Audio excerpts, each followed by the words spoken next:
Anandavani, Ananda Purnima 2026. Know that Parama Purushottama, that supreme controlling authority. Try to attain him alone.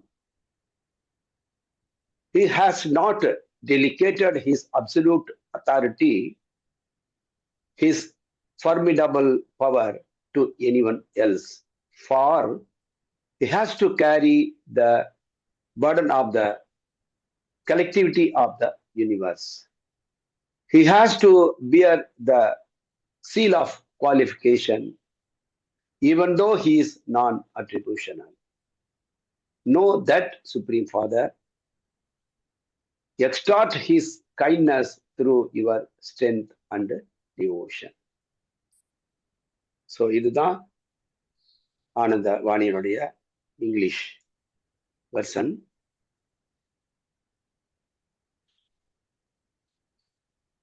So இதனுடைய தமிழாக்கம்,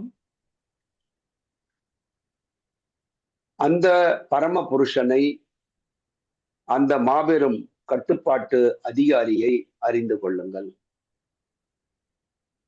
அவரை மட்டும் அடைய முயற்சி செய்யுங்கள். அவரது முழுமையான அதிகாரத்தையும் அசைக்க முடியாத பேராற்றலையும் வேறு எவரிடமும் அவர் ஒப்படைக்கவில்லை.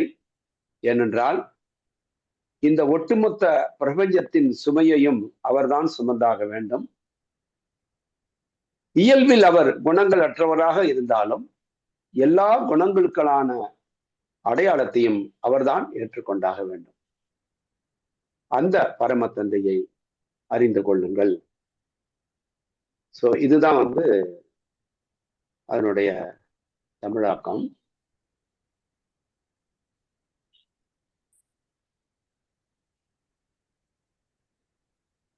அவர் அந்த உங்களுடைய வலிமை மற்றும் பக்தியின் மூலம் அவருடைய கருணையை பெறுங்கள் அப்படின்னு அதை முடிஞ்சிருக்கோம். ஆக்சுவலா அது விட்டு போயிருக்குன்னு நினைக்கிறேன், இல்லையா? நினைச்சதுல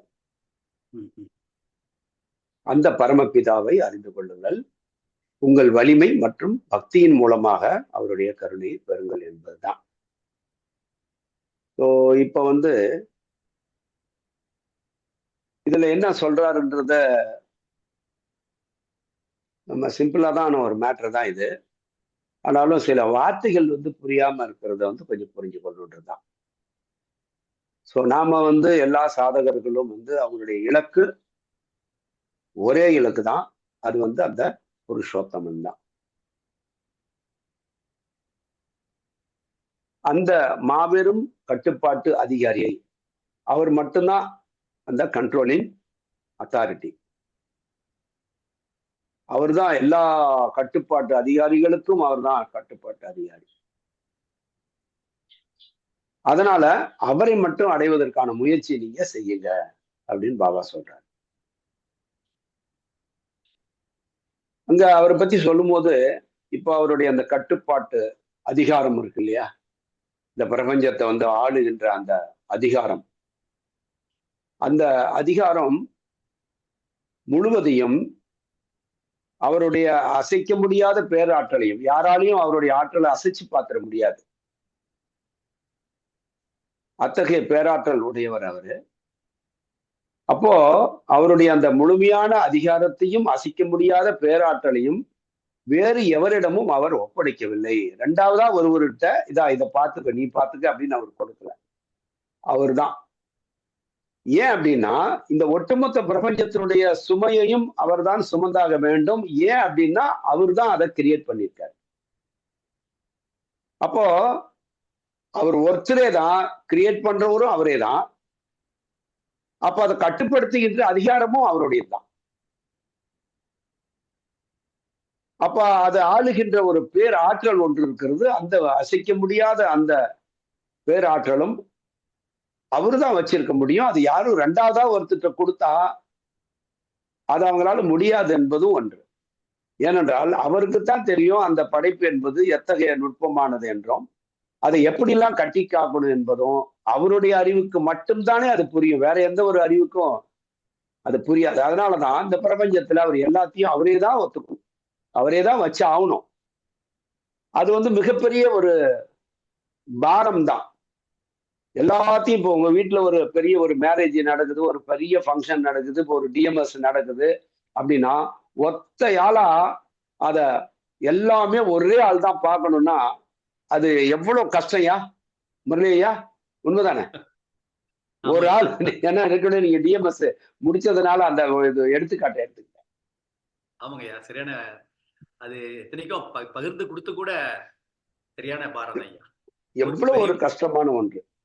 அப்போ இந்த பிரபஞ்சம் முழுசையும் படைக்கிறது, காக்கிறது, மறுபடியும் திரும்ப எடுக்கிறது, அடுத்த நிலைக்கு அவங்களை கொண்டு போறது, இது வந்து இடைவிடாம அது வந்து தொடர்ந்து நடைபெற்றுக்கிட்டே போறாரு. அப்போ இத வந்து அவர் தான் இது ஒரு மிகப்பெரிய ஒரு சுமை தான் இது. பாபா ஒரு இடத்துல சொல்லும்போது அவர் சொல்லுவாரு, இந்த ரெஸ்ட் என்ற சொல் என்னுடைய அகராதியில இல்ல. அதை கேட்கும்போது மனசு ரொம்ப வலிச்சது. அது அந்த வார்த்தையை பாபா பயன்படுத்தும் போது, என்னுடைய இதுல வந்து ஓய்வு என்பது எனக்கு இல்ல, என்னுடைய அகராதியிலே இல்லை அப்படின் போது, ஓய்வில்லாம அவர் வந்து எத்தனை பேருடைய சம்ஸ்காரங்களை ஏத்துக்கணும், அவங்களுக்கு அருள் பாலிக்கணும், அனைத்து உயிர்களையும் காக்கணும். அப்போ இந்த ஒட்டுமொத்த அந்த பிரபஞ்சத்தை, அதனாலதான் அந்த சுமைன்னு அவரே சொல்லிட்டார். அப்ப இந்த ஒட்டுமொத்த பிரபஞ்சத்தினுடைய சுமையும் அவர்தான் சுமந்தாக வேண்டும் அங்க அப்படின்னு ஒரு பரிதாபமான ஒரு ஏதோ இருக்கிற மாதிரி சொன்னாலும், அவருடைய ஆற்றல் அனைத்தும் அவரால் மட்டும்தான் முடியும் என்பதும் அது உள்ள அடங்கி இருக்கிறது. அவரால் மட்டும்தான், அத்தகைய பராக்கிரம உடையவர் அவர் ஒருத்தர் தான், ரெண்டாவது இன்னொருத்தர் அங்க கிடையவே கிடையாது. அதனாலதான் அங்க சொல்றார், அவர் மட்டுமே அடைய முயற்சி செய்யுங்கள் என்று சொல்றார். இரண்டாவதா வேற ஒருத்தர் வந்து இந்த பிரபஞ்ச கட்டி காக்கிறதுக்கோ ஆள்வதற்கோ ரெண்டாவதா ஒருத்தர் இல்ல. சரி இவரை விட்டு அவர்கிட்ட போகலாம் அப்படின்னு இல்ல, அந்த சாய்ஸ் இல்லைன்றார். அப்போ அத்தகைய அந்த கட்டுப்பாட்டு அதிகாரியை, அவர் கட்டுப்பாட்டு அதிகாரியாகவும் இருக்காரு, புருஷோத்தமனாகவும் இருக்கிறாரு.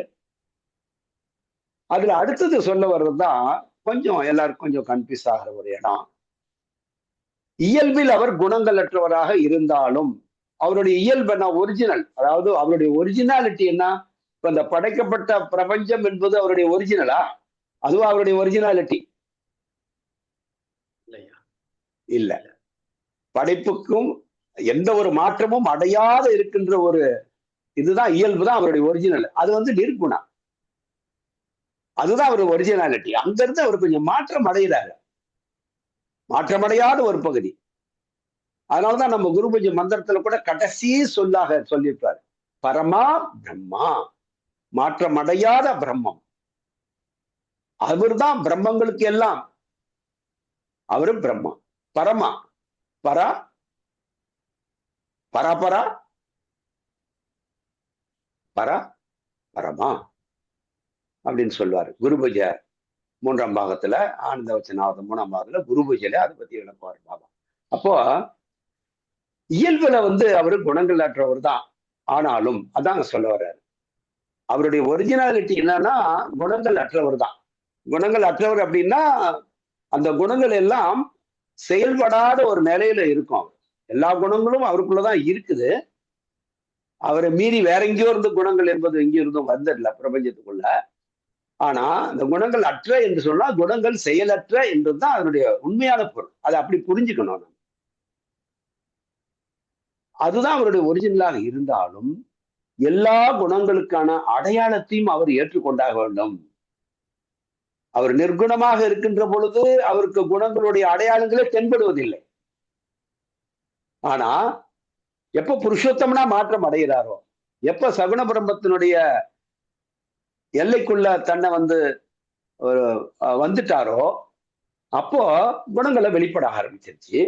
ஆனா அந்த குணங்களுடைய எல்லா அந்த அடையாளங்களும் எந்தெந்த குணங்கள் இருக்குதோ அது அதுக்குன்னு ஒரு அடையாளம் இருக்குல்ல. அப்போ அது எல்லாமே அவர் தானே அந்த ரோல் பண்ணி ஆகணும், அவர் தான் ஏற்றுக்கொண்டாகணும். அங்கேயும் ரெண்டாவது வேற ஒருத்தர் அது ரோல் பண்ண முடியாது.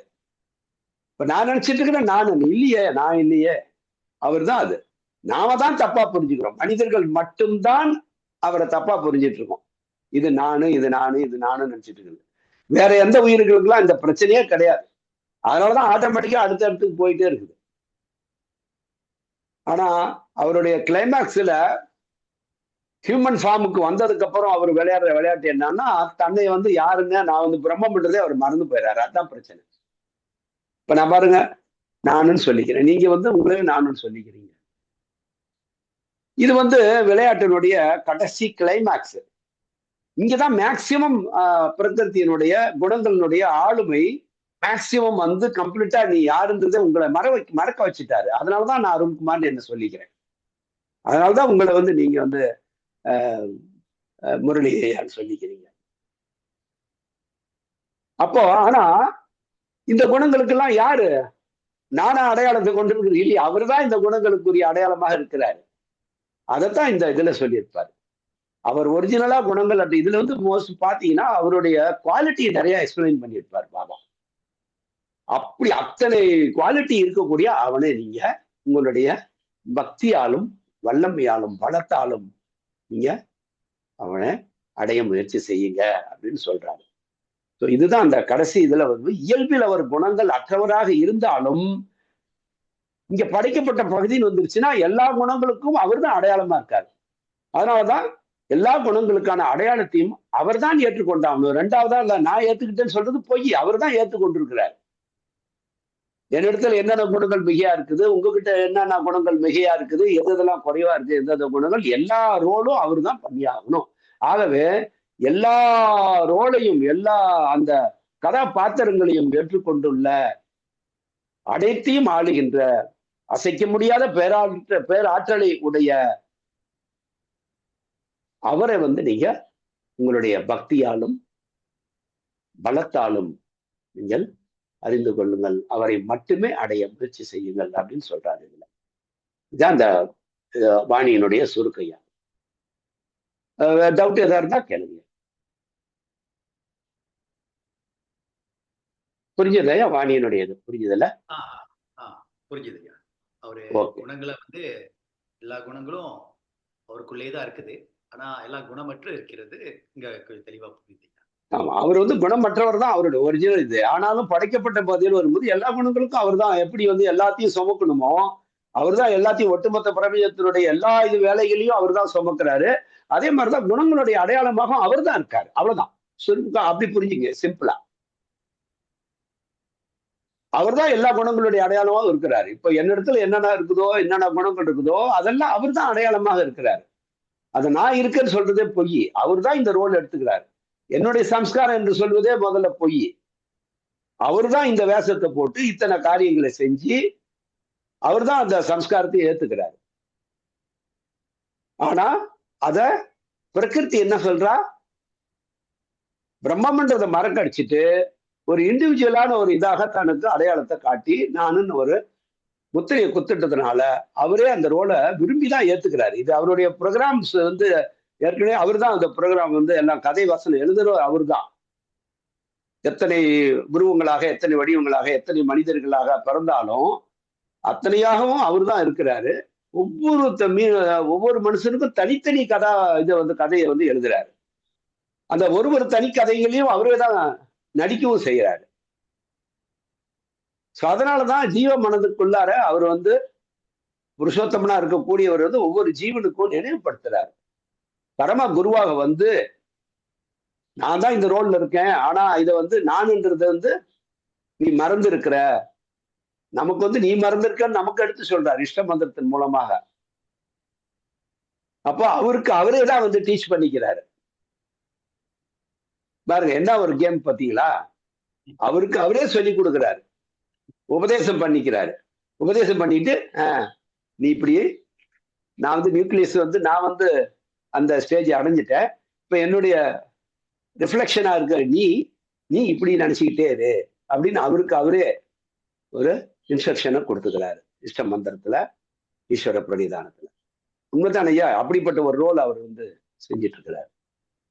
ஸோ அங்க நம்மளுடைய கடமை என்ன அப்படின்னா, நாம அவருடைய பங்குதான் அப்படின்னு உரிமையை கேட்கிறோம்ல, என்னை உணராக ஆக்கிவிடுன்னு நம்ம கேட்கிற போது நான் பிரம்மம் என்று நம்ம வந்து நினைவுபடுத்திக் கொள்வதும் நமது கடமை தானே.